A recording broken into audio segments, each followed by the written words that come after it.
Yeah, this kitchen truck will push me a lot forward with my kitchen skills and plating, and the most important thing, it's hygiene, protection of everyone. So the riders will have the dining room next to the kitchen.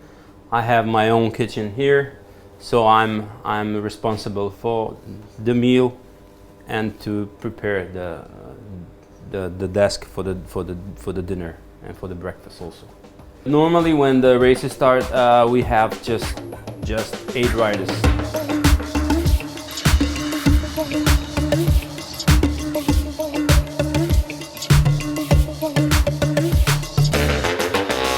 Yeah, I have perfect ingredients from Mercator, Slovenian. I have from Ljubljanske mlekarne also, Slovenian products, and Ave for the meat. So I'm more than happy about all the groceries we get this year.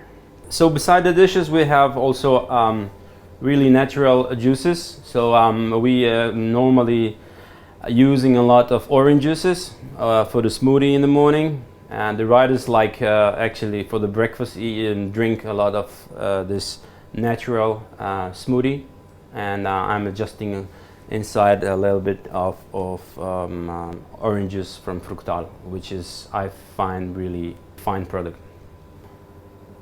Okay, most of the ingredients I have here in my kitchen truck, and in this kitchen trucks I can have for 2 days for feeding the riders.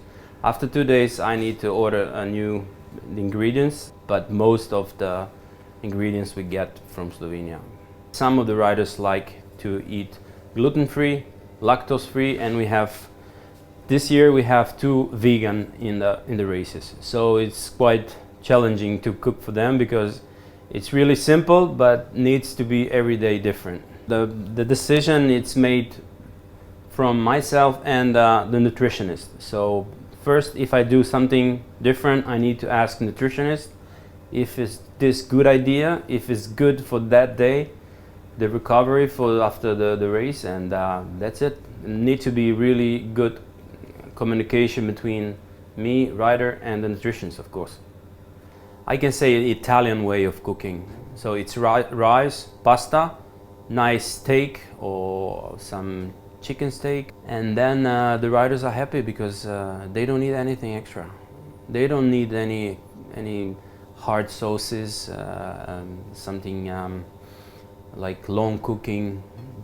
Be fast and tasty. Let's go!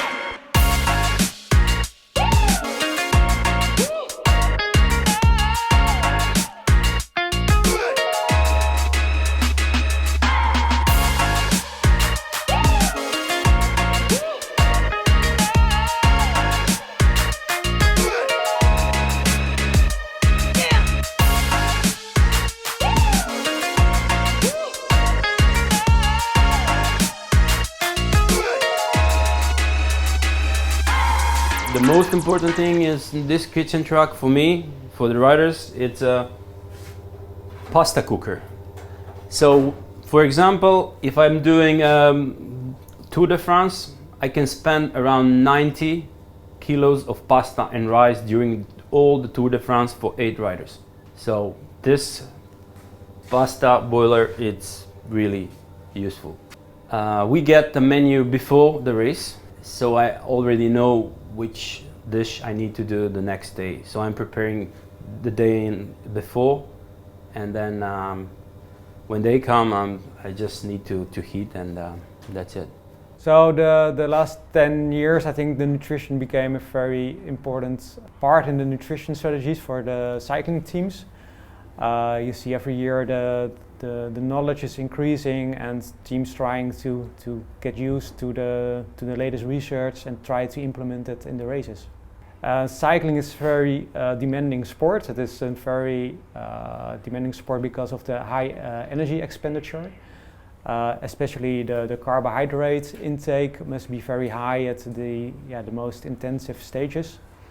So that's really important, but it's really important that riders exactly know how much they have to eat. In the past, riders had more or less an idea how much to eat, and in these days it's becoming more precise, and we give riders very exactly advice how much they have to eat on their plate and during the races as well. For the riders, it's really important that they are very lean for some stages, but they also need the right amount of energy. So it is very important that we do the right calculations, that we combine the right meals to be sure that the riders get the right amount of energy so they can perform on their best, but in combination with a low body weight. For every single rider, we're going to provide different kind of meals that is based on their body composition, based on their function, or based on their goals in the race. So based on that, we're going to provide them different kind of meals. What is important to calculate the right amount of energy or carbs what they need during the races, that is based on different parameters like body weight, body composition, the power estimations for those races. Based on those parameters, we can do a calculation how much they need for each race, and that you see there's a difference between different riders.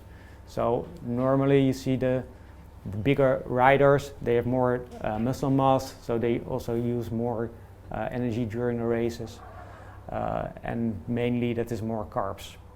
We can see the diet is working based on the experience that the riders have. I think that is still the most important thing that we need to know. The rider has the feeling on his bike, and he needs to feel comfortable, he needs to have power till the end of the race. We do some different checks after the stage to evaluate if the nutrition was well for that stage. So we do weight checks to get an idea about the weight loss they have during the stage. That tells something about the hydration status. Normally we give for each stage we give an advice how much they have to consume during the race, and afterwards they get a questionnaire to evaluate their intake, and so I can make a calculation what was predicted compared to what they did, and based on those results, the experience from the rider and the data, we can see if it was in the right direction or that we have to change it a bit for the next days. It's very important that the riders have a different diet during the season, which is based on the training program, the race program. It can also be off season, so we need to take into account what is the purpose of that period. So let's say for a training period, it's very important to get the right training adaptation, so they improve each time after each training. So that is really important, and during the race season it's really important that we fuel them very good, so that they have the right amount of energy to cover the distance, to do the high performance parts during the races. Before the Grand Tours, it's really important that the riders always have a very good body weight, that they start with a good body weight. So we make a good plan to keep them, to get them on a good weight before the start is. And during the Grand Tour, we need to achieve that the riders get the right weight on the right moments. An average amount of energy they will use during the hard stages can be between 6,000 and 8,000 calories. After the stages, it's really important that the rider are focused on the right nutrition, because especially in the first part after the stages, the riders are more sensitive to the nutrition. So when you take the carbohydrates directly after the stage, you can absorb them more easily and store the energy easily in the muscles. So the nutrition after the stage is really important, and also we need to focus on the next day, because if the next day is a very easy stage, then you can take a smaller amount of carbs. If the next day is a very hard mountain stage, then we need to do all the things we can do, so put as much as possible of carbohydrates into the nutrition. And it's very nice that the riders have a safe environment, especially in these days with the COVID. You know, it's very important to have a very hygienic space. And this is possible in this kitchen truck because we have always the moment with the riders for dinner, for breakfast, for lunch. We can prepare the meals every time at different places.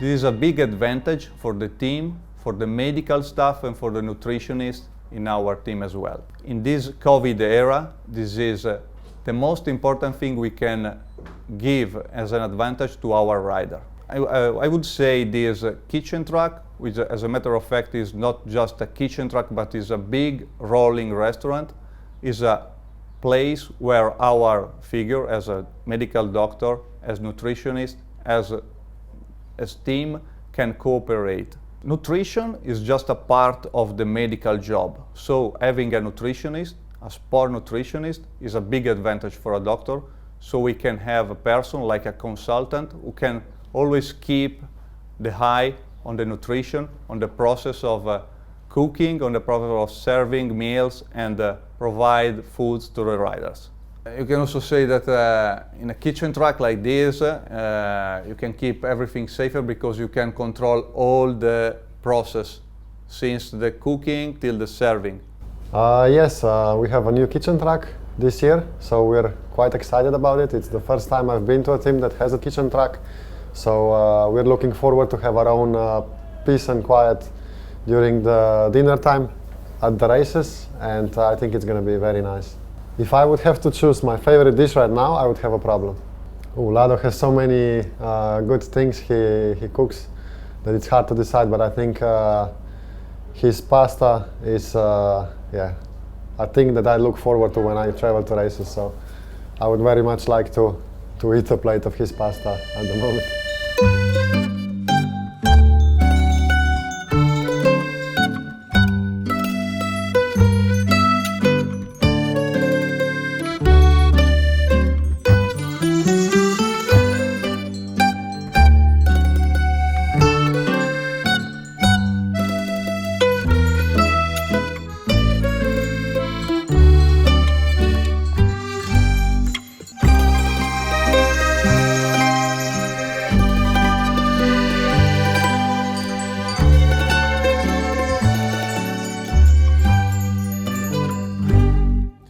When I was under 23 cyclist, so when I was 18 years old, I started to look into nutrition a bit more. I read some books on nutrition. I tried some new things on myself, how they affected my training, my recovery after the efforts. And yes, then gradually you become better at it. You learn what works for you, what doesn't work so good. So I think now after 7-8 years since I've turned pro, I know myself quite good, and I know what works and what doesn't, so it's a lot easier now. At home I have normally 3 meals per day, so breakfast, lunch and dinner, whereas in races we kind of skip lunch because we have a recovery meal straight after the race. We have a protein drink when we finish, and then on the bus we have a pre-prepared small meal like some pasta or rice or something carb-rich to get the first bit in, and then we have a nice big dinner in the evening.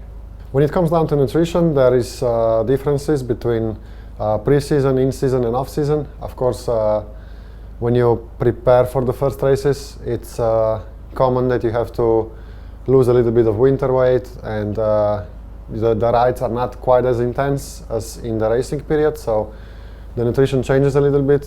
It has more protein-based diet, more fat-rich also, and then when you race, it's very carb-focused. You eat a lot of pasta, lots of rice, just to fulfill your glycogen stores. And then, of course, in the off-season, it's a bit more relaxed. You don't train at all or as much, so you can you're more free of these strict nutrition rules. Preparation and nutrition-wise, there is quite a big difference between one-day races, stage-long races, and Grand Tours, because you have plenty of time to recover, rest, and come fully prepared to a one-day race. You have a tapering period before the race, so you can lower your training load and get good quality nutrition in, so you come to the race day when you're like on your 100% ready. Whereas in stage racing, the longer it is, the less time you have since you were last completely fresh and focused. So the longer the stage race, the harder it is to recover day by day. Of course, the Grand Tours are the biggest challenge, to be able to take in the rest and the nutrition it takes to fully recover from one day to another. So a bit of experience helps. At home I cook myself. I really like cooking. I enjoy it. So yes, I have quite a lot of favorite meals. It's mostly the food that my mom used to make. So it's traditional Slovenian dishes like moussaka or filane paprike and stuff like that. So yes, that's why I really enjoy, because we don't get that at races quite. Like, it's more of European cuisine, you know, like general, just worldwide kitchen at the races. So I really enjoy the traditional dishes when I come back home and I cook for myself. If you were my guest today and I would have to cook for you, I think I would go for, I don't know, maybe moussaka, because it's easy to make in advance, and then wait for the guests to arrive and relax before you serve the dish. When it comes down to food, especially when I cook for myself at home, for me it's very important to go local, to buy local, and yes, I get my fruits and vegetables at the local farm, and then also the eggs. And then I try to go to buy local, even the other things that you need to buy that can be from anywhere in the world. I try to get the Slovenian brands, and yes, I think it's important for us and for the environment to support local producers. I think in cycling it's very important, the combination of good nutrition and good training. You can't quite do well with just one of them. It needs to be both. In order to be able to train well, you really need to have good nutrition. I'm grateful that I'm also in a team that has a good support from our chefs and from our nutritionists. So yes, I'm looking forward also to the next season now with the addition of the kitchen truck.